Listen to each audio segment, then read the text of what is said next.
Hey guys, Pastor Johnny here, and I hope you are having a great shelter-at-home experience.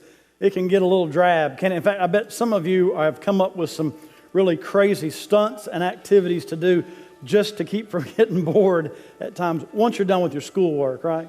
I remember back in the early 90s, for the very first time, I heard the term extreme sports. I didn't know what extreme sports was, and when I began to watch them, I realized that me and my friends had been doing extreme sports when we were younger on BMX bikes and skateboards, and extreme sports became official in 1995. In fact, the first X Games, they reduced the extreme just to X, and the first X Games happened in 1995. And for those particular games, it was up in Vermont. About 500,000 people watched, which is a lot. It included things like BMX bikes and skateboards and street slaloming and stuff like that. So 1995 is when it began. Later on, years later, it began to expand into a summer and a winter X Games. Many of you guys watched that on ESPN, probably. Well, this past year in 2019, you won't believe this, more than 44 million people watched over 30 sports in the winter and summer X Games, extreme games, right?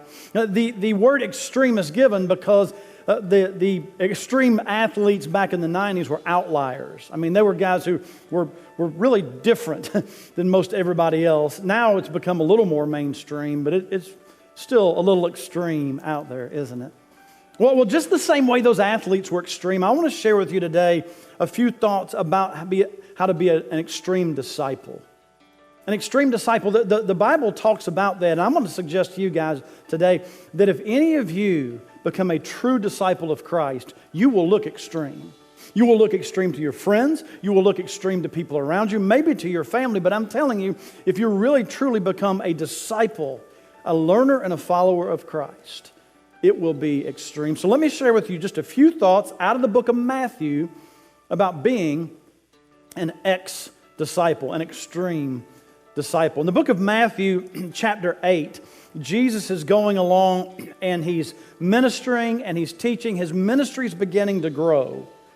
And people are beginning to come to him to talk about family issues and problems and ask him how to follow him, and all kinds of stuff is going on.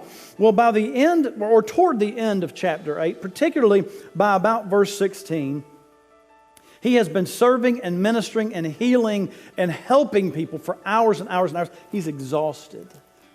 But an event takes place between Matthew 8, verse 16, and all the way through verse 22. An event takes place, 3 different experiences. One involves Jesus, and the other 2 involve 2 individuals. And in these verses, verse 16 through 22, guys, listen, I want to share with you how to become an extreme disciple. So Matthew 8, beginning in verse 16, it says this: When evening had come, so it's late in the day. Now he's been already walking and ministering and serving and preaching and teaching all day. So it's evening. By that time he's tired, he's worn out, he's probably hungry. When evening had come, they brought to him many who were demon-possessed, and he cast out the spirits with a word and healed all who were sick, that it might be fulfilled which was spoken by Isaiah the prophet, saying, He himself took our infirmities and bore our sickness. I got to be honest with you. When I've worked all day since early in the morning, when I've helped hundreds and hundreds of people, and by the evening I'm hungry, I'm tired, right? I just kind of want to get home and relax and unwind and maybe grab supper and get ready for bed. That wasn't what Jesus did. In fact, by that point in the evening, Jesus was mostly concerned about how to help others. Ladies and gentlemen, first thought, if you ever want to become an ex-disciple, that is an extreme, not former, an extreme disciple, you need to follow a sacrificial Savior. You need to follow a sacrificial Savior. You see right here in these 2 verses how Jesus was constantly thinking about others, and even in a time in his life when we would have thoroughly understood if he had said, guys, tomorrow, you got to come back tomorrow, I can't do any more today. We would have understood if he had said that, but he didn't.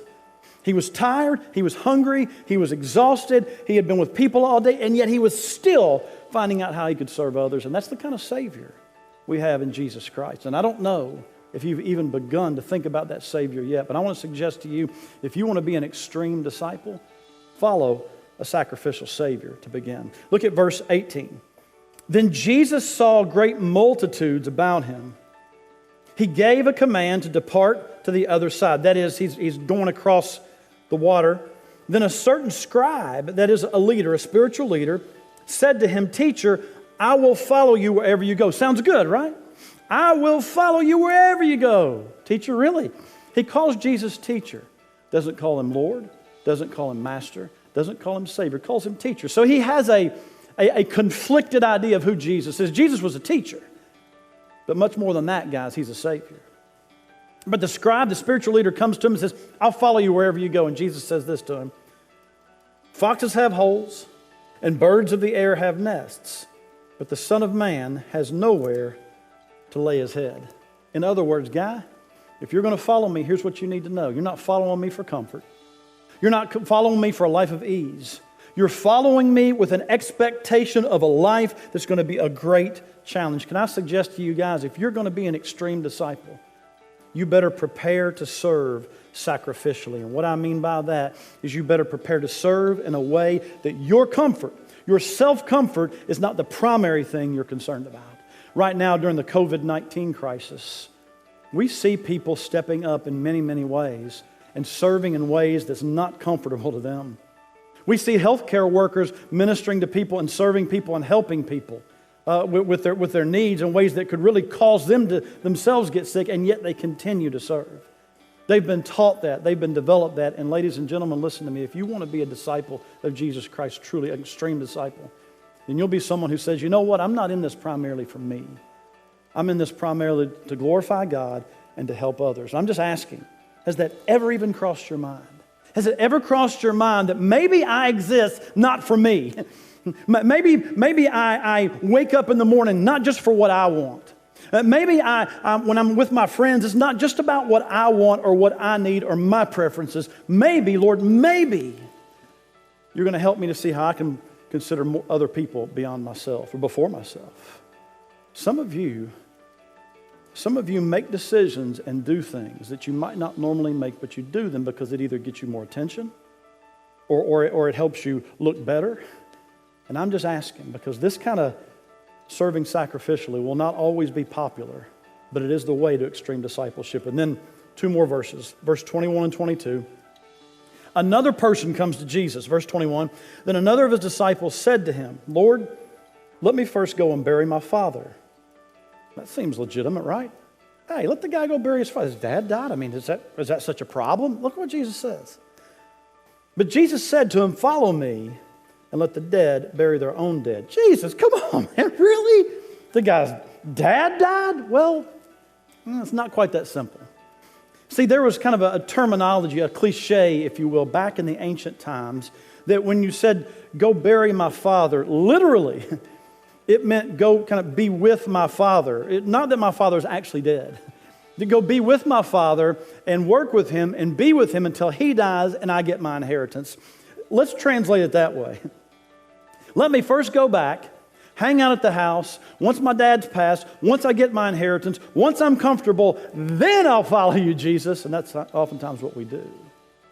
But can I suggest to you, an extreme disciple learns to surrender rather than take care of themselves first and foremost. An extreme disciple learns to surrender. He said, "Dude," Jesus said to the guy, "you've got to learn, first of all, to surrender all that inheritance, all that you may perceive that you need or want or prefer. If you're not prepared to surrender and follow me, then I'm suggesting maybe you're not ready." Guys, I'm just saying, I'm asking, when's the last time you woke up in the morning and said, "I'm not really here primarily for me. How can I serve my parents? How can I serve my siblings? How can I serve my friends? How can I serve my teachers?" Do you know why many of you have trouble with either anger or disappointment or disillusion? Because most of your days are consumed with what is in it for you. Listen, I'm not trying to be harsh. I'm not trying to be critical. I'm just saying all of us are that way. But Jesus says, "I want you to become an extreme disciple. I want you to become someone who's following a sacrificial Savior.